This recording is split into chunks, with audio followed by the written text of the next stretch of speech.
Hello, Prestige heads, and welcome to another American Prestige Q&A. I'm Derek, joined as always by my friend and comrade Danny Bessner, and we are here to answer your questions. If you're unfamiliar with how this works, if you are an American Prestige subscriber, you have access to our Discord. You can go to the Discord and submit a question, and we'll pick one question every week, at least when we are able to. We pick one question every week and answer it here on video. And you can subscribe to our YouTube channel and help us make the grand pivot video that I guess everybody's still thinking. I don't know. It's been Like like it's 10 years now. 2014. Yeah. And So and also, Derek, before we get into it, I just want to apologize for my background. I am staying at my parents'. Maybe we could have Chris yeah, that's splice in the Sistine Chapel or some elegant background yeah, instead you, of you this may need to disaster invest area. in some AI type background situation there. Um, so with that explanation in mind, why don't we get into this week's question? And Danny, this Let's do is this. for you. It comes from ERT0238. Oh, I love that And the guy or question gal. is, yeah, ERT, yeah.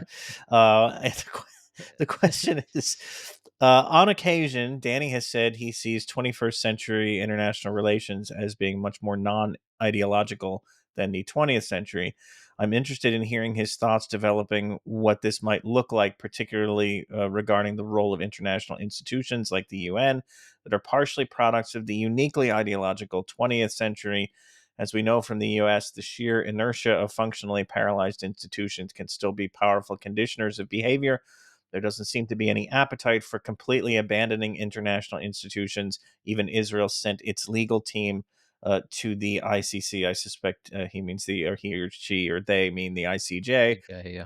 The fact of economic globalization also serves as a restriction on the ability of governments to selfishly pursue their own perceived interests. Case in point, bond markets have consistently gotten Trump to walk back tariffs. So, my question is, what do you think the fate of liberal international institutions will be as the world increasingly moves on from the Cold War and U.S. hegemony? It's a good question. Well, I think that, from my view, at least, a lot of these liberal international institutions were in the breach institutions that reflected actually existing power relationships on the ground. And this was, of course, most famously represented in the United Nations Security Council, which is essentially a group of great powers that has much more power than the General Assembly, and which, for much of the Cold War, and down until today, ensured that the United Nations didn't actually function as the more idealistic or utopian people who created it imagined that it would function. To some degree, in other words, these institutions were always velvet gloves over the iron fist of US hegemony or Soviet power, now Russian power or Chinese power. They were liberal internationalist in form, but to borrow a political science term, perhaps they were realist in practice. Um, so I always think that ideology has, although not always, operated less in the sphere of international relations than it operated when it came to the organization of the domestic political economy. And I think that there are several reasons for this, but the most important, and I'll adopt just the classical structural realist framework or neo realist framework, which itself emerges from the so called classical realist framework of Hans Morgenthau, that the lack of a international body that is able to enforce law or regulation at the international level means that liberal internationalist notions like reason, like diplomacy, like exchange, like law, just operate less at the level of the globe. So I think that that is going to continue to exist when it comes to understanding how international relations will function in the 21st century. This is what friend of the pod Bob Wright always talks about, that he thinks that there was a really missed moment. There was a hinge point after the end of the Cold War where the United States, as the unipolar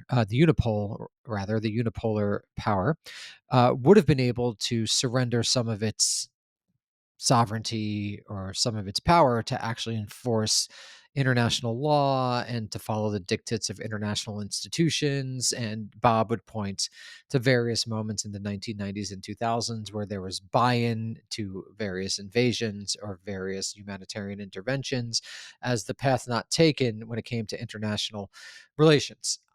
And so I do think that that was in theory possible, but I do think that the United States would have had to been made up of different people than actually made it up, and would have had to have a very different foreign policy tradition than it actually has had. Um, yeah, I guess this will, as I talk about in my forthcoming book, Imperialist Realism, it's coming out in the autumn of 2025. I'll let everyone know when they could reserve their advance copy. I mean, the US is really an empire from its very beginnings. And many of the forming nation states of the 18th and 19th centuries were themselves empires: France, Germany, the United Kingdom. But the United States is really like explicitly one.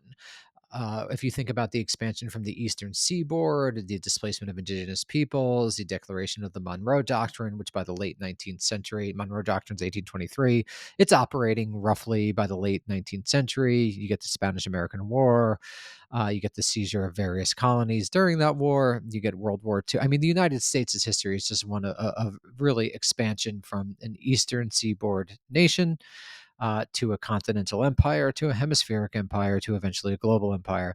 And given that reality, and given the profound ways that that reality of expansion has shaped American history, it's difficult for me to imagine a world, the world that Bob wanted to bring into being.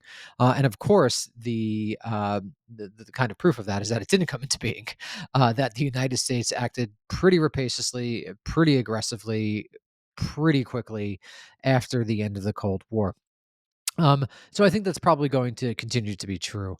My argument about ideology, which I'm now developing into a shorter piece that I hope will be able to be turned into a longer piece, really has to relate to, or really relates to, the organization of the political economy, or what type of political economy one should have. And my argument in relation to that is that communism, fascism, liberalism, were really the three. And just to two finger that, as I say, for a second. When I say liberalism, I do think that what we call in this country, liberalism and conservatism, are basically various species of the large ideology of 19th century liberalism that emphasize different things. Obviously, they borrow from other philosophies, but I think we're a generally liberal country. Both, the right wing and left wing in this country fall under liberal generally. I do think that in that grand battle of the 19th century and 20th century between liberalism, communism, and fascism, liberalism did emerge triumphant. And now that liberalism emerged triumphant and capitalism has basically conquered the globe, the liberalism is going away. And that's what I mean by the real end of ideology, or the end of ideology in a different way than Daniel Bell meant it, which he really meant a kind of mixed socialist capital economy, socialist capitalist economy, or Francis Fukuyama with the end of history. He really meant the triumph of liberalism. I do think that these grand ideologies that relate to how to organize a political economy are becoming less and less important, because one political economic formation has, quote unquote, won the 20th century and now dominates the 21st century.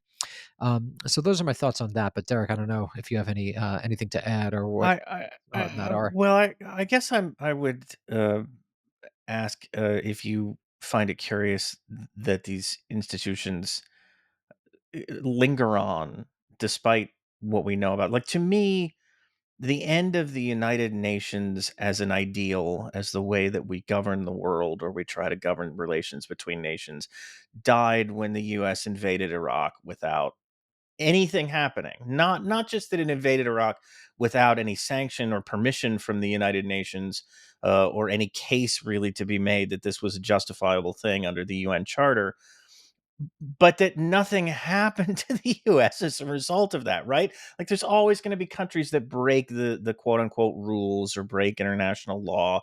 And what distinguishes, to me, the invasion of Iraq from Russia invading Ukraine is that the response to Russia invading Ukraine was massive sanctions, was all this international program, and the courts getting involved, the International Criminal Court getting involved, indicting Vladimir Putin, the punishment that rained down on Russia. Now, you can argue whether or not it's been effective. I don't think that's relevant to this question of, is there some response that comes when violate the rules, or when you behave in rogue ways. And the US faced none of that. Like, nothing happened after the invasion of Iraq.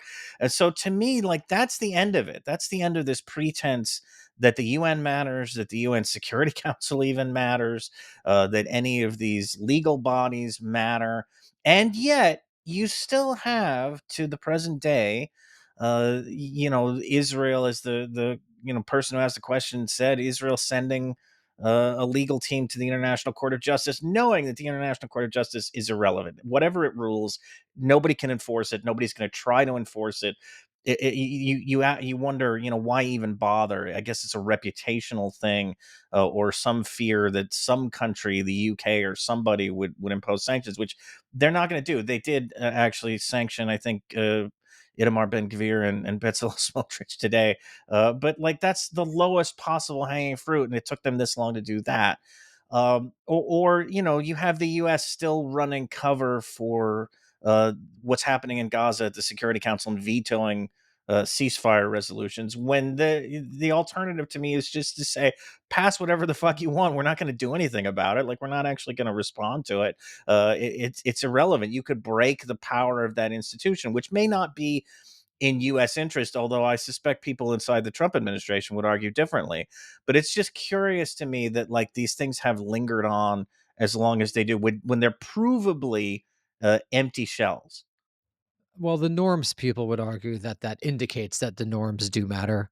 And I think there's it's not a literature I'm super familiar with. I believe I read some of it for a field that I did, a PhD field in international relations, but they would argue that the fact that Israel does send people to the ICJ, or that people still attend the United Nations General Assembly meetings, does indicate that there is a importance attached to that by states, and that very well might be true, but I just think that they're not that causally important in international relations. And I think there was a desire to focus on these institutions in the 90s and 2000s at the end of the Cold War, in the hope that they would begin operating more effectively and in a more powerful manner. Um, because again, this is not like my field, but my understanding is that the UN really didn't do much throughout the Cold War, and that was generally attributed to the fact that there was a Cold War. And so you have the Soviet Union and the United States in the Security Council, so only so much is going to get done. But there was a hope in the 90s that that would be able to be changed.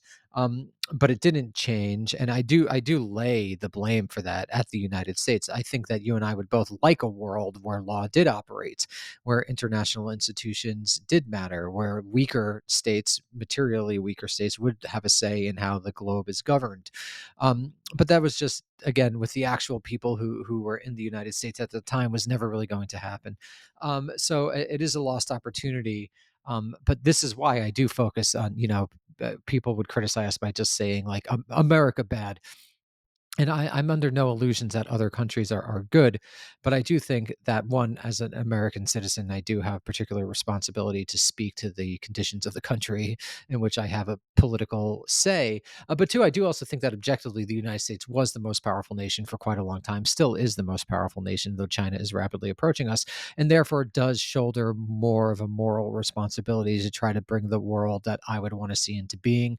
And that was just never really in the cards. So investigating why that never really happened is to me of interest, because there was a missed opportunity. I think the world could have been different. There's no objective reality out there. I don't believe in the realist conviction that human nature, or the structural reality of international anarchy, definitely pushes actual history in a particular direction. I do think that there's contingency and that human beings have agency, and there was an agentive thing that could have been done that wasn't done, and understanding why that is the case is of interest to me. And I just do think that there's a profound millenarian tradition in this country. There's a profound imperialist tradition in this country that prevented the world from going down a more equitable, more just, and a more moral path, separate from the capitalism that I do think also perverts a lot of what actually happens in the world. A system that is premised on maximizing profit and extracting resources is going to be a system that is necessarily going to encourage a lot of injustice. Um, but I do think the question of international law, while connected, is distinct enough to be examined on its own. And the United States did not really do anything to create a just international order, which is why I got so annoyed at that liberal international order stuff that came out after Trump, because it was just in such contradiction to the actual history of the United States. It was almost offensive for It's people. insulting. Yeah, Yeah, it's it's insulting. insulting. Yeah. People at like the Council on Foreign Relations or Brookings or whatever. What is it? The Chicago Council on Global Affairs to claim that there was a liberal international order. It's just people trying to pull the wool over your eyes. It was almost insulting. That's why I am interested in what I'm interested in, at least in part. And it's interesting. I mean, as you said, it would have required a different kind of leadership in the United States to take that unipolar moment and turn it into a Perot. moment that, If only yeah, a Perot moment had that won. actually gave power to international institutions. And I think perversely, there's an argument to be made that if you wanted to extend the shelf life of American empire, the longer term solution to that was to empower those institutions, right? In a world where China is gaining ground very rapidly on the United States, to instead of just going balls out like we're going to do whatever the hell we want, screw you, to have empowered institutions that were created when the United States was the preeminent power in the world, that were created with that in mind, shaped by the United States in important ways, could have put restrictions on the rise of any new power like China.